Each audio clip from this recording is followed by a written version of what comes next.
Hello everyone, आज के video में देखेंगे psychology paper 2 NCERT class 12 chapter 4 को। आज का ये सेकंड पार्ट है। इससे पहले हमने एक पार्ट मनोवैज्ञानिक विकार के कर चुके हैं।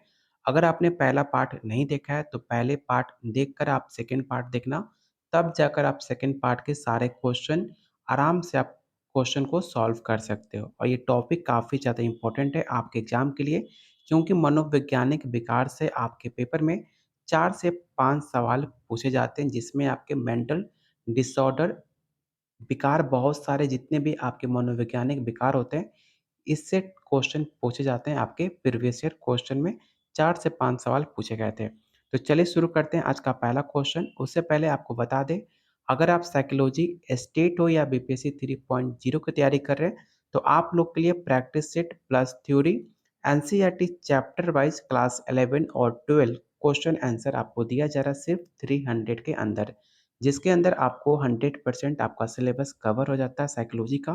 प्रैक्टिस सेट में आपको 1500 प्लस क्वेश्चन मिलता है और एनसीईआरटी में 1000 प्लस। अगर आप इतना क्वेश्चन अटेम्प्ट कर लेते हो तो आप साइकोलॉजी पेपर आराम से क्वालिफाई कर सकते हो। अगर आप 2500 प्लस क्वेश्चन आंसर सॉल्व करते हो तो आपके अंदर एक कॉन्फिडेंट देखने को मिलता है, जो किसी भी पेपर को आसानी से आप पेपर क्वालिफाई कर सकते हो। लेने के लिए आप मुझे इस नंबर पे व्हाट्सअप कर सकते हैं या इस वीडियो के कमेंट बॉक्स में आप कमेंट कर सकते हैं। तो चलिए शुरू करते हैं आज का सेकंड पार्ट। पिछले पार्ट में हमने अभी तक 37 क्वेश्चन अटेम्प्ट कर लिए थे। आज के वीडियो में हम स्टार्ट करेंगे 38 से। तो अगर आपने पहला पार्ट नहीं देखा है तो सबसे पहले आप पहला पार्ट देख लेना, उसके बाद आप सेकंड पार्ट देखना, तो आपको अच्छे से समझ आएगा और सारे क्वेश्चन आंसर आप आसानी से बता पाओगे। पहला क्वेश्चन है, कोकेन एक प्रकार का क्या है? आपने नाम सुना होगा कोकेन। कोकेन एक आपका ड्रग्स है, ठीक है? तो आपको बताना है कि कोकेन एक प्रकार का क्या है? शामक है, उत्तेजक है, भ्रामक है या ऑप्शन डी इनमें से कुछ नहीं। तो आपको पता होगा कोकीन एक प्रकार का उत्तेजक है, स्टिमुलस है। अगर आपने नशा नहीं किया होगा कोकीन का तो आपको नहीं पता है, लेकिन आप देखे होंगे जो ड्रग्स लेता है या फिर जो ड्रिंक करते हैं, ड्रिंक्स करना और ड्रग्स में काफ़ी अंतर होता है। जो ड्रिंक्स करते हैं वो ज़्यादा हल्ला-शोर मचाते हैं, ज़्यादा एक्टिंग करते हैं ज़्यादा। लेकिन जितने आपके ड्रग्स लेते हैं उनका बॉडी काफ़ी ज़्यादा शांत होता है और काफ़ी ज़्यादा मतलब एकदम कूल माइंड में रहते हैं, काफ़ी शांत, अकेले रहना काफ़ी ज़्यादा पसंद करते हैं। और जो नशा करते हैं, जो ड्रग्स लेते हैं, उनको सबसे ज़्यादा भूख लगती है और उनके सामने कुछ भी रख दो, इतना खा लेंगे जब तक वो पूरा खाना खत्म ना कर दें। और कोकीन एक प्रकार का स्टिमुलस है, जो कि आपके अंदर एक उत्तेजक व्यक्त करता है। तो इसका राइट आंसर ऑप्शन आपका बी हो जाएगा। अगला क्वेश्चन सेम पैटर्न पे सवाल है। आपको बताना है कि कोकीन एक प्रकार का क्या है? कैनलिस है, ओपियोइड है, कोकीन है या ऑप्शन डी इनमें से कोई नहीं। हीरोइन एक प्रकार का ड्रग्स है, ठीक है? तो आपको बताना है कि हीरोइन एक प्रकार का क्या है? तो ओपिएड है। ओपिएड क्या होता है? तो ओपिएड एक ऐसा प्रकार रासायनिक दवाई होती है, जो कि आपके मस्तिष्क के एक विशेष भाग पर कार्य करता है, जिसे ओपियोइड रिसेप्टर्स कहा जाता है, जो दर्द से निपटने और हमें शांत करने में काफ़ी ज़्यादा मदद करता है। उसको रिसेप्टर्स से जुड़ता है, उसको कहा जाता है ओपिओइड्स। तो जस्ट मैंने आपको बताया था, जितने भी आपके ड्रग्स होते हैं, ड्रग्स लेने के बाद आपका जो मस्तिष्क होता है वो काफ़ी ज़्यादा शांत हो जाता है। मतलब ऐसा बोल सकते हो कि उसका कोई काम करना बंद कर देता है, मतलब वो काफ़ी शांत हो जाता है आपका ब्रेन, कोई भी एक्टिविटी नहीं कर पाता है। लेकिन जो ड्रिंक करते हैं, ड्रिंक करने से आपका जो नस होता है, जो मस्तिष्क होता है, वो एक प्रकार का काम करना बंद नहीं करता है, वो काफ़ी थोड़ा बहुत एक्टिव रहता है। लेकिन जब आप ड्रग्स लेते हो, तो ड्रग्स लेने के बाद आपका पूरा बॉडी और ख़ासकर आपका जो मस्तिष्क होता है, वो काफ़ी ज़्यादा शांत हो जाता है, जिसमें आपको कोई कार्य करने के लिए कहा दिया जाए, तो आप उसे आसानी से नहीं कर सकते हो। ठीक है? तो इसे याद रखना, इसका राइट आंसर ऑप्शन बी होगा, ओपिओइड। अगला क्वेश्चन है, निम्नलिखित में कौन मनोविकलता का एक प्रकार नहीं है? तो मैंने कल आपको बताया था मनोविकलता, जिसको इंग्लिश में सिजोफ्रेनिया कहते हैं। तो आपको बताना है कि कौन इन 4 ऑप्शन में सिजोफ्रेनिया नहीं है। पहला ऑप्शन है विघटित, मिश्रित, व्यामोही या ऑप्शन डी है विद्रोही।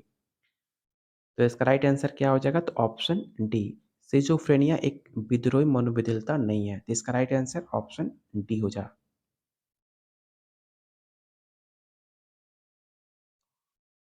क्वेश्चन नंबर 41, मनोविकलता के रोगी में निम्नलिखित में कौन-सा विवरण हैलुसिनेशन की प्रबलता सबसे ज़्यादा देखने को मिलती है? पहला ऑप्शन है दैहिक विवरण, श्रवण विवरण, दृष्टि या ऑप्शन डी है इनमें से कोई नहीं। तो इसका राइट आंसर क्या हो जाएगा? तो इसका राइट आंसर ऑप्शन आपका बी होगा, श्रवण विवरम। जितने भी आपने रोगी देखा होगा, खासकर जो मेंटल डिसऑर्डर प्रॉब्लम होते हैं, जिनको डिसेबिलिटी होती है, डिसऑर्डर होता है, मेंटलिटी प्रॉब्लम होती है, हैलुसिनेशन से जो जूझ रहे होते हैं, उनको सुनाई काफ़ी कम देती है। अगर आप उनको कुछ कह रहे होते हो, तो आपकी बातों को ध्यान से नहीं सुनते। उनको लगता है कि जो मैं कह रहा हूँ वही बात सच होती है, वही बात सही है, लेकिन आप उनको कोई सजेशन दोगे, कोई उनको बात समझाओगे, तो उनको बात वो समझ नहीं आती है, वो आपकी बातों को नज़रअंदाज करते हैं, जिसको कहा जाता है श्रवण विवरम। तो इसका राइट आंसर ऑप्शन आपका बी हो जाएगा। अगला क्वेश्चन काफ़ी इम्पोर्टेंट है और आपको बताना है कि अन्ना फ्रॉइड के योगदानों को किस श्रेणी में रखा जा सकता है? पहला ऑप्शन है व्यवहारवादी, संज्ञानात्मक, मानवतावादी या ऑप्शन डी इनमें से कोई नहीं। व्यवहारवादी आपके वाटसन, स्किनर, थॉर्नडाइक, पावलोव ये सब आपके व्यवहारवादी वैज्ञानिक माने जाते हैं। संज्ञानात्मक में आपके पियाजे आ जाते हैं और मानवतावादी कौन आते हैं? तो आपको बताया था कार्ल रोजर्स आपके मानवतावादी वैज्ञानिक माने जाते हैं। लेकिन आपको बताना है कि अन्ना फ्राइड, तो सबसे पहले आपको पता होना चाहिए कि अन्ना फ्राइड है कौन? तो आपने नाम सुना होगा सिगमंड फ्राइड का। सिगमंड फ्राइड की छठी बेटी थी, आपके सिगमंड फ्राइड की बेटी थी, छठी नंबर और सबसे छोटी बेटी का नाम था अन्ना फ्राइड। तो याद रखिएगा अन्ना फ्राइड कौन है?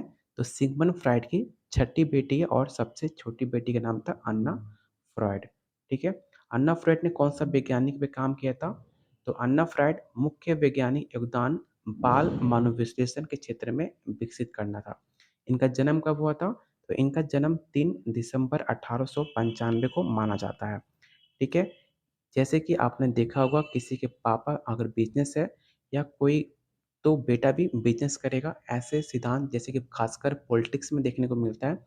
अगर किसी के फादर पॉलिटिक्स में है तो उनका बेटा भी पॉलिटिक्स में ही जाएगा। ऐसे जितने भी आपके फ्रॉइड्स आपके बेटा-बेटी थे, ये सब मनोविश्लेषण पे कार्य करते थे। हर किसी ने अपना-अपना एक उस योगदान में, उस सिद्धांत में अपना कार्य किया और उसमें एक अपना सिद्धांत दिया। जैसे कि अन्ना फ्राइड ने मुख्य योगदान जो दिया वो बाल मनोविश्लेषण के योगदान में दिया। तो ये सारे फैक्ट्स याद रखिएगा, आपके एग्ज़ाम के लिए काफ़ी ज़्यादा इम्पोर्टेंट है और ये नए क्वेश्चन है जो कि आपके एग्ज़ाम में पूछे जा सकते हैं। तो इसका राइट आंसर क्या होगा? तो ऑप्शन डी इनमें से कोई नहीं। अगला क्वेश्चन है निम्नलिखित में कौन ब्लूमिया विकार है? अगर आपने पहला पार्ट देखा होगा तो आपको अच्छे से मैंने बताया था ब्लूमिया विकार होता क्या है। अगर आपने वीडियो देखा होगा तो उसमें मैंने बताया भी था कि जो आपका ब्लूमिया होता है वो भोजन खाने संबंधी एक गंभीर विकार है जो कि काफ़ी ज़्यादा अधिक खाना खाने से पहचाना जाता है और वज़न बढ़ने से बचने के तरीकों में शामिल होता है ब्लूमिया। तो ब्लूमिया जस्ट मैंने आपको बताया कि खाने से रिलेटेड होता है, तो इसका राइट आंसर क्या होगा? तो ऑप्शन ए होगा भोजन विकार। यहाँ पर आंसर दिया है सी, लेकिन इसका राइट आंसर सी नहीं होगा, ऑप्शन ए आप राइट आंसर मानना। जितने लोग प्रैक्टिस सेट ले रखे हुए हैं, उसमें आप आंसर सुधार कर लेना। इसका राइट आंसर ऑप्शन ए होगा, ब्लूमिया आपके भोजन विकार से संबंधित माना जाता है। Question number 44, World Health Organization द्वारा निर्मित पद्धति कौन-सी है? पहला ऑप्शन है आईसीडी, डीएसएम या ऑप्शन डी है पीक्यू। मैंने अगर आपने ध्यान से मेरा पहला प्रैक्टिस सेट आपने देखा होगा, तो मैंने आपको बताया था आईसीडी के बारे में, जिसका फुल फॉर्म क्या होता है। मैंने पहले के वीडियो में भी आपको फुल फॉर्म लिखवाए थे, अगर आपने नोट डाउन किया होगा। अगर आपको याद हो तो आप कमेंट बॉक्स में आईसीडी का फुल फॉर्म कमेंट कर सकते हैं। इसका फुल फॉर्म क्या होता है? International classification of disease. फिर से सुन लीजिए, इंटरनेशनल क्लासिफिकेशन ऑफ डिजीज़, जो कि आपके आईसीडी का फुल फॉर्म होता है, जो कि वर्ल्ड हेल्थ ऑर्गेनाइजेशन द्वारा निर्मित पद्धति मानी जाती है। तो इसका राइट आंसर क्या होगा? ऑप्शन ए हो जाएगा। एक और सवाल आपके जीके और जीएस में पूछा जाता है कि वर्ल्ड हेल्थ ऑर्गेनाइजेशन का स्थापना कब हुआ था? तो याद रखना 1948 में इसकी स्थापना होती है। डब्ल्यूएचओ की कहाँ पर होती है? तो आपके स्विट्ज़रलैंड जिनेवा के अंदर 1948 में डब्ल्यूएचओ की स्थापना हुई थी, इसे भी आप याद रखना। और मैं आपको बता दूँ कि डेली आपको 6 महीने का करंट अफ़ेयर आज से आपको स्टार्ट किया जा रहा है, जो कि आपकी बीपीएससी एग्ज़ाम के लिए काफ़ी ज़्यादा इम्पोर्टेंट है। तो आज से वो वीडियो आप ज़रूर देख लेना। जितने भी आपके करंट अफ़ेयर के इम्पोर्टेंट क्वेश्चन हैं, जो आपके एग्ज़ाम में पूछे जा सकते हैं और आपका बीपीएससी का प्रीवियस ईयर क्वेश्चन और नए क्वेश्चन मिलाकर आपको 6 महीने का करंट अफ़ेयर है, उसको आज से आपको कराए जा रहे हैं। तो वीडियो आप ज़रूर देख लेना, आपके एग्ज़ाम के लिए काफ़ी ज़्यादा इम्पोर्टेंट है। क्वेश्चन नंबर 45 है, मध्य युग जिसे आप मिडिल एज में असामान्य व्यवहार का मुख्य कारण किसे मानते हैं? पहला ऑप्शन है व्यक्ति के शरीर में बुरी आत्मा का प्रवेश करना। सेकंड ऑप्शन है व्यक्ति में मानसिक दृढ़ का होना, व्यक्ति में शारीरिक रोग का होना या ऑप्शन डी उपरोक्त में से कोई नहीं। तो इसका राइट आंसर हो जाएगा व्यक्ति में शरीर में बुरी आत्मा का प्रवेश करना मिडिल एज का एक मुख्य कारण माना जाता है। तो ऑप्शन ए आपका राइट आंसर होगा। अगला क्वेश्चन है एक्रोफोबिया क्या होता है? तो कल मैंने आपको बताया था, अगर आपने कल का वीडियो देखा होगा तो आपको अच्छे से पता होगा। मैंने आपको बताया भी था कि कुत्ते से जो डरते हैं, बिल्ली से जिनको डर लगता है उसको क्या कहा जाता है। लेकिन आपको बताना है कि एक्रोफोबिया का अर्थ क्या होता है। तो एक्रोफोबिया आपकी जिनको ऊंचाइयों से, जिनको हाइट से डर लगता है उसको कहा जाता है एक्रोफोबिया। और कल के मैंने वीडियो में बताया भी था कि जो कुत्ते से डरते हैं, जैसे कि मुझे बहुत कुत्ते और बिल्ली से डर लगता है, तो मुझे क्या कहा जाएगा?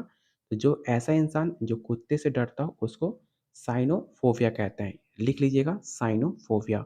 ये सवाल आपके एग्ज़ाम में पूछा जा सकता है, ख़ासकर आपके स्टेट के लिए काफ़ी ज़्यादा इम्पोर्टेंट है, साइनोफोबिया। और जो बिल्ली से डरते हैं उसे क्या कहा जाता है? एलुरोफोबिया, एलुरोफोबिया। ठीक है? ये दोनों पॉइंट आप याद रखना। एलुरोफोबिया बिल्ली से डरने को कहते हैं, कुत्ते से जो डरते हैं उसको साइनोफोबिया और जिनको ऊँचाइयों से डर लगता है उसको एक्रोफोबिया कहते हैं। तो इसका राइट आंसर क्या होगा? तो ऑप्शन सी आपका राइट आंसर हो जाएगा।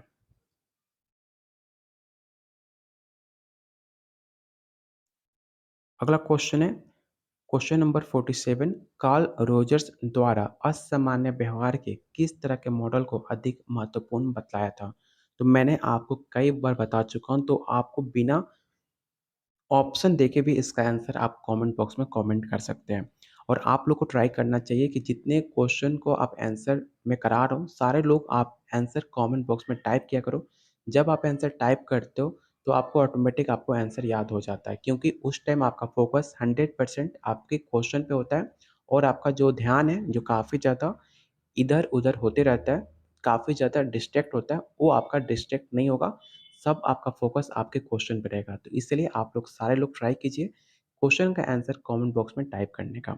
तो इसका राइट आंसर क्या हो जाएगा? तो इसका राइट आंसर ऑप्शन आपका ए हो जाएगा, मानवतावादी अस्तित्व मॉडल। इसका नाम भी है, मानवतावादी को अस्तित्व मॉडल के नाम से भी जाना जाता है, इसे भी आप नोट डाउन कर सकते हो।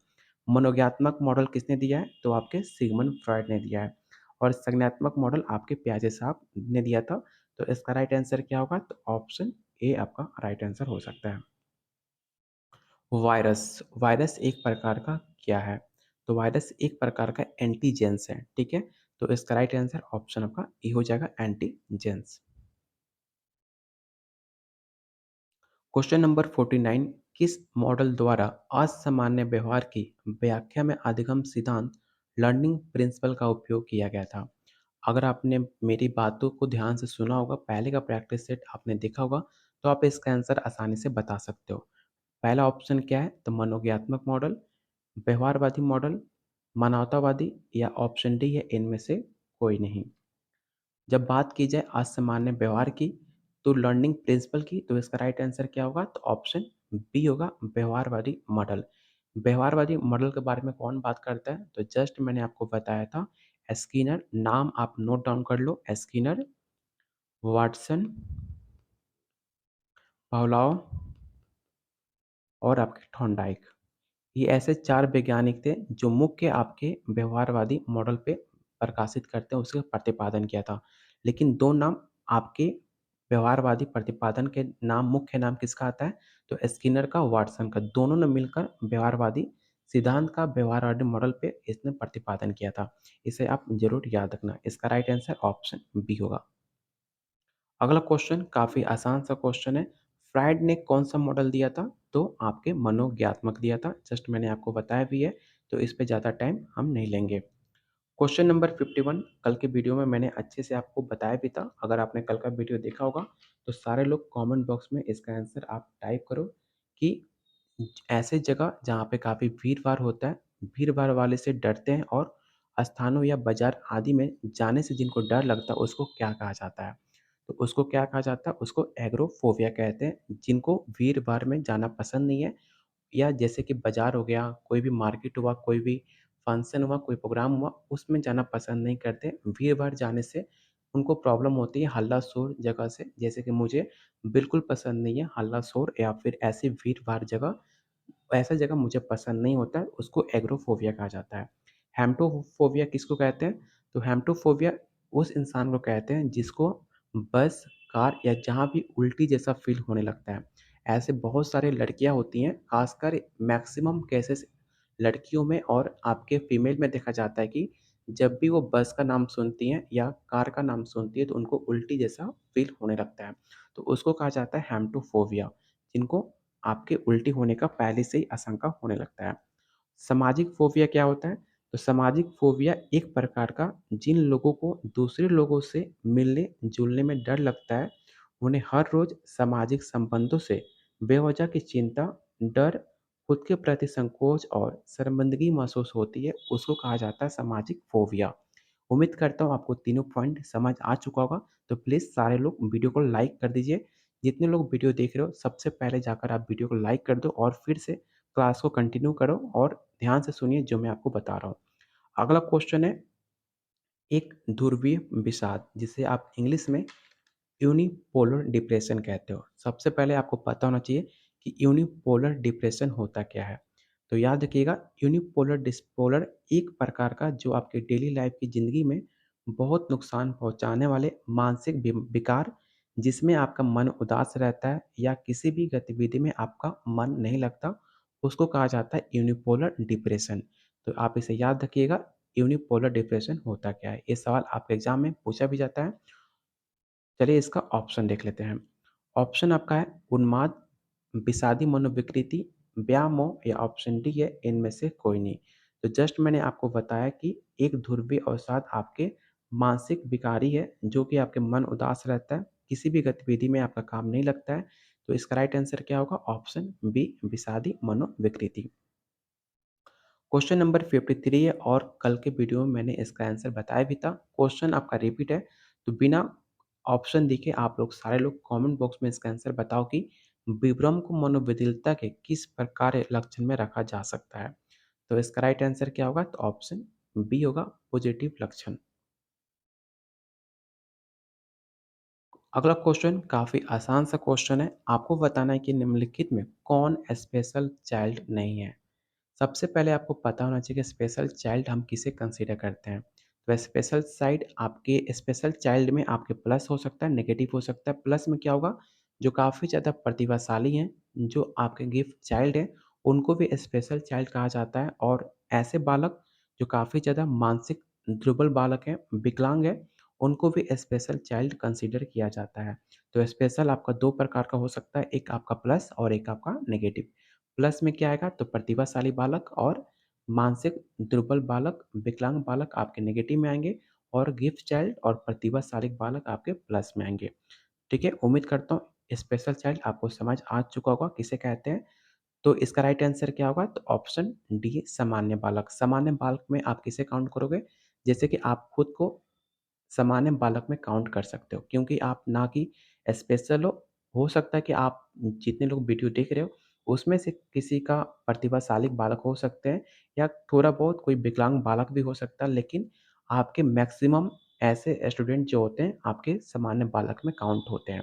तो इसका राइट आंसर क्या होगा? तो ऑप्शन डी हो जाएगा। अगला क्वेश्चन काफ़ी इंपॉर्टेंट है। आपको बताना है कि असामान्य मनोविज्ञान के विकास में योगदान किसने दिया था?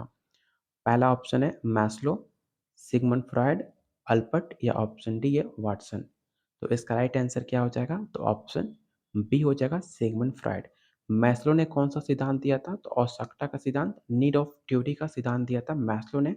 और वाटसन ने कौन सा सिद्धांत दिया था? तो व्यवहारवादी सिद्धांत आपके वाटसन ने दिया था। और आप लोग कमेंट बॉक्स में टाइप करके मुझे बताना कि एल्बर्ट ने कौन सा सिद्धांत दिया है। मैंने आपको कई बार बता चुका हूँ एल्बर्ट ने के बारे में, तो आपको सारे लोग कमेंट बॉक्स में टाइप करके बताना कि एल्बर्ट ने कौन-सा सिद्धांत दिया था। सारे लोग को कमेंट में आंसर आना चाहिए। तो इसका राइट आंसर क्या हो जाएगा? तो ऑप्शन बी आपका राइट आंसर होगा सिगमंड फ्रॉइड। अगला क्वेश्चन काफ़ी आसान सा है। आपको बताना है कि फ़ोबिया का मुख्य लक्षण क्या है? तो फ़ोबिया का मैंने कल के वीडियो में आपको बताया भी था। फ़ोबिया एक प्रकार का डिसऑर्डर बीमारी है जो कि बार-बार हाथ धोना या बार-बार पैर धोना, बार-बार चेहरे को धोते रहना और बार-बार शीशे में अपने आप को देखना भी एक डिसऑर्डर है। तो जितने लोग आप शीशे के सामने दिन-रात आप देखते रहते हो, एक प्रकार का वो फ़ोबिया हो सकता है। तो आप लोग मैक्सिमम लोग बार-बार हाथ मत धोना और बार-बार पैर धोने की और चेहरा देखने की बिल्कुल ज़रूरत नहीं है कि हर इंसान अपने आप में काफ़ी ज़्यादा खूबसूरत होता है और काफ़ी अपने आप में अच्छे होते हैं। तो आपको मिरर देखने से, बार-बार हाथ धोने से कोई इंसान खूबसूरती उनकी बढ़ नहीं जाती है। तो इसका राइट आंसर क्या होगा? तो ऑप्शन ए हो जाएगा।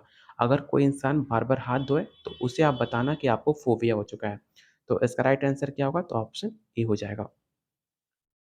अगला क्वेश्चन है मनोविकलता के रोगी का सबसे मुख्य लक्षण क्या है? पहला ऑप्शन है भूख नहीं लगना, वास्तविक जगत से टूट जाना, अलग-थलग रहना या ऑप्शन डी है रोना और चिल्लाना। तो इसका राइट आंसर क्या होगा? तो इसका राइट आंसर होगा ऑप्शन बी वास्तविक जगह से टूट जाना। ऑप्शन बी आपका राइट आंसर होगा। भूख नहीं लगना किससे रिलेटेड बीमारी है? तो बुलिमिया से। जस्ट मैंने आपको बताया था बुलिमिया जो कि उसमें आपका भूख नहीं लगता है। तो इसका राइट आंसर ऑप्शन बी हो जाएगा। अगला क्वेश्चन है निम्नलिखित में कौन एस्ट्रॉय विकृत नहीं है? पहला ऑप्शन है मनोविकलता, चिंता विकृति, आतंक विकार या ऑप्शन डी है बाध्यता। तो इसका राइट आंसर ऑप्शन आपका ए हो जाएगा सिज़ोफ्रेनिया जिसे आप हिंदी में मनोविकलता के नाम से आप जानते हैं।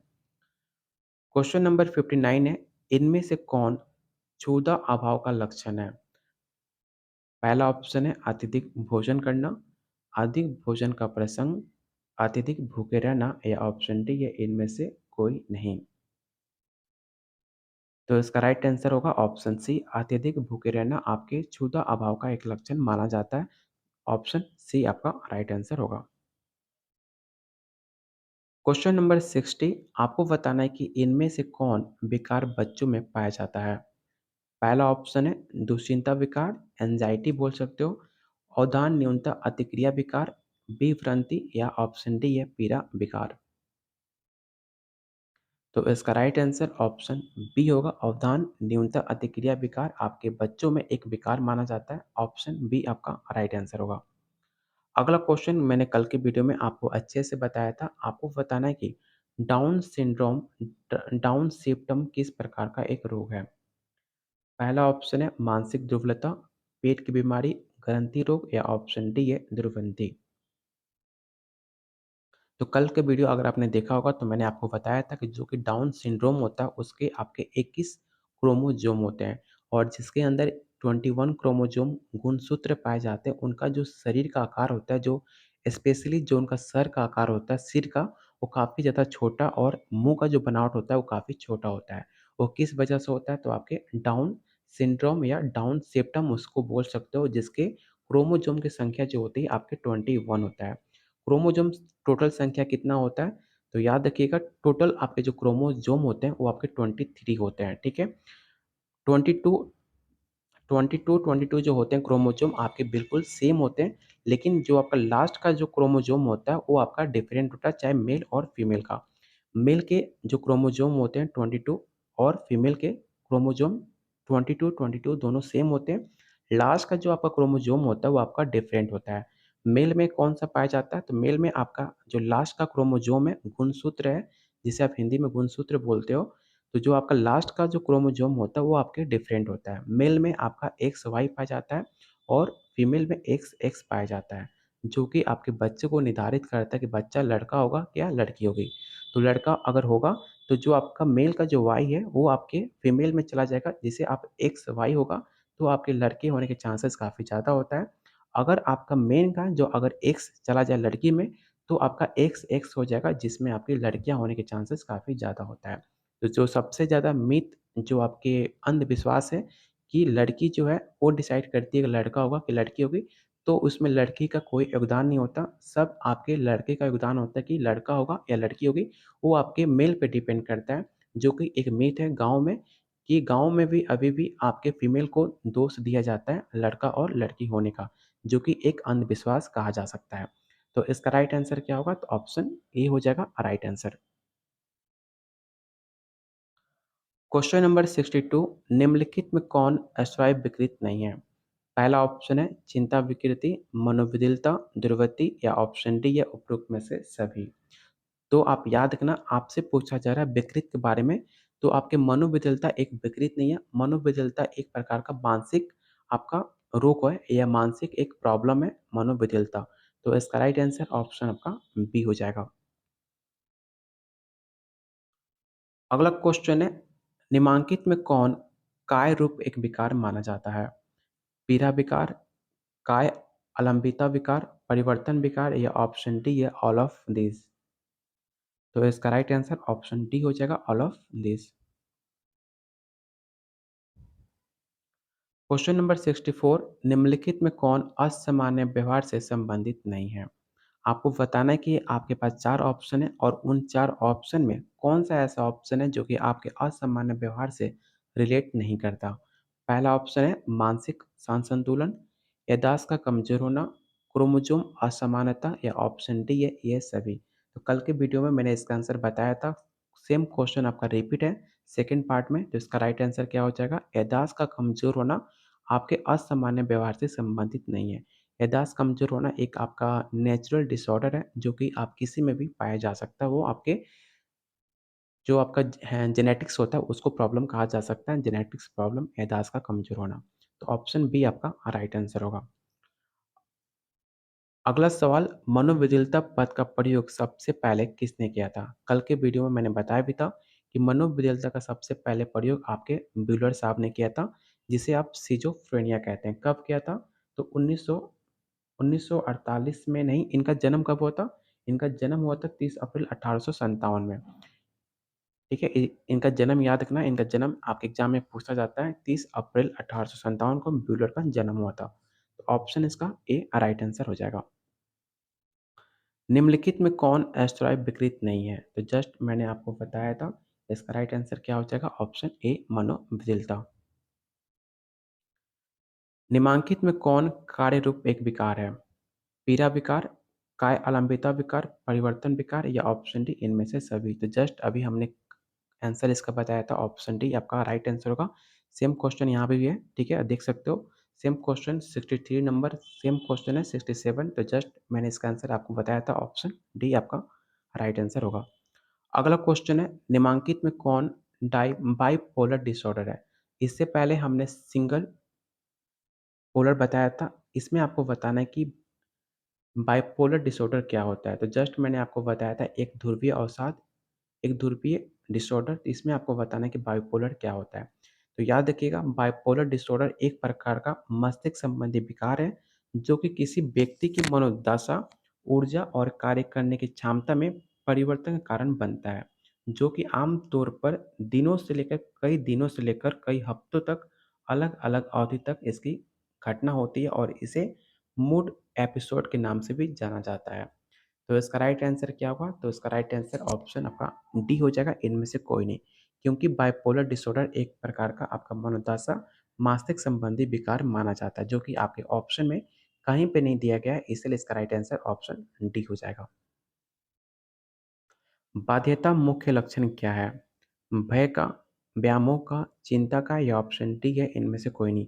अगर इसमें ऑप्शन डी में दिया होता ऑल ऑफ दिस, तो इसका राइट आंसर हो जाता ऑप्शन डी, क्योंकि आपके बाध्यता का मुख्य लक्षण आपके भय, व्यायाम हो और चिंता तीनों हो सकता है। इसलिए इसका राइट आंसर क्या होगा? तो ऑप्शन डी होगा। नहीं तो अगर डी में ऑप्शन दिया होता ऑल ऑफ दिस, तो इसका राइट आंसर हम ऑप्शन डी टिक आउट करते। अगला क्वेश्चन है, निम्नलिखित में कौन एस्टेरॉइड विकृत नहीं है? तो जस्ट मैंने आपको बताया था मनोविदिलता आपके राइट आंसर होगा। क्वेश्चन नंबर 71, मानसिक दुर्बलता का मुख्य कारण क्या है? जन्म, आघात, वासानुक्रम, संक्रामक रोग या ऑप्शन डी इनमें से सभी। तो इसका राइट आंसर ऑप्शन आपका डी हो जाएगा, जो कि सवाल अगर आपने ध्यान से समझ रहे हो तो आप इसका आंसर आसानी से बता सकते हैं कि जो आपका मानसिक दुर्बलता होता है, जो आपके मानसिक कमज़ोर होना या तेज़ होना, वो किस पे डिपेंड करता है? तो आपके जन्म, जो आपका जेनेटिक्स होता है, या कोई आपको ऐसा रोग हो गया जो कि आपके मेंटल डिसऑर्डर के कारण बन सकता है, जो कि आपके सोच या आपके मस्तिष्क में कोई रीज़न हो सकता है। इसलिए इसका राइट आंसर ऑप्शन डी होगा। ये तीनों रीज़न हो सकता है आपके मानसिक दुर्बलता के पीछे का मुख्य कारण। तो इसका राइट आंसर आप डी टिक आउट करना। अगला क्वेश्चन है, किसी सामान्य प्रक्रिया को असामान्य रूप से बार-बार दोहराने की विधि क्या कहलाती है? तो जस्ट मैंने कल का वीडियो आपने देखा होगा, तो मैंने आपको बताया था, उसे मनोग्रसित बाध्यता कहते हैं। जैसे कि अगर आप रात में सोने जा रहे हो, तो आपको लगता है कि गेट खुला हुआ है, लेकिन आपने गेट बंद कर दिया है, लेकिन आपको बार-बार ध्यान आता है, बार-बार उठ के देखना कि गेट खुला हुआ एक मनोग्रसित बाध्यता है। तो इसका राइट आंसर ऑप्शन सी हो जाएगा। निम्नलिखित में कौन, जस्ट आपको क्वेश्चन रिपीट है, तो इसका राइट आंसर ऑप्शन आपका डी हो जाएगा। आज आपका चैप्टर 4 कंप्लीट होता है, जिसमें आपके 73 क्वेश्चन थे। अगर आप देख रहे हो कि मैंने एनसीईआरटी को क्वेश्चन कितना डिटेल में किया कि हर एक चैप्टर में आपके 54 क्वेश्चन, हर एक चैप्टर में 54 और 74 क्वेश्चन है। अगर आप 1000 प्लस एनसीईआरटी कंप्लीट कर लेते हो, तो आपके अंदर एक अलग ऊर्जा होगा, क्योंकि आप बेसिक से लेकर हाई क्वेश्चन आपको सब कुछ दिया जा रहा है ₹301 में, जिसके अंदर आपको 2500 प्लस क्वेश्चन आंसर और थ्योरी मिल जाता है। लेने के लिए आप मुझे इस नंबर पे व्हाट्सएप कर सकते हैं, या इस वीडियो के कमेंट बॉक्स में आप कमेंट कर सकते हैं। और आप लोग के लिए एक नोटिफिकेशन है, जैसे कि आपके एग्ज़ाम में, बीपीएससी एग्ज़ाम में करंट अफेयर से सवाल पूछे जाते हैं, तो जस्ट मैंने आज से आपको लिए 6 महीने का जितना भी इम्पोर्टेंट करंट अफेयर्स है, आज से आपको डेली कराया जाएगा, जब तक आपका पेपर नहीं हो जाता है। अगर आप उसका 6 महीने का करंट अफेयर लेना चाहते हैं, तो सिर्फ़ आपको 51 में आपको question, answer, one liner question और आपको थ्योरी के साथ दिया जा रहा है, सिर्फ़ ₹51 में। लेने के लिए आप मुझे इस नंबर पे व्हाट्सएप कर सकते हैं, और आज से आप उस क्लास को ज़रूर अटेंड कीजिएगा, आपके एग्ज़ाम के लिए काफ़ी ज़्यादा महत्वपूर्ण होगा। तो चलिए मिलते हैं अगले वीडियो में, तब तक के लिए प्लीज़ वीडियो को लाइक और शेयर कर दीजिएगा, और कीप वॉचिंग, कीप शेयरिंग।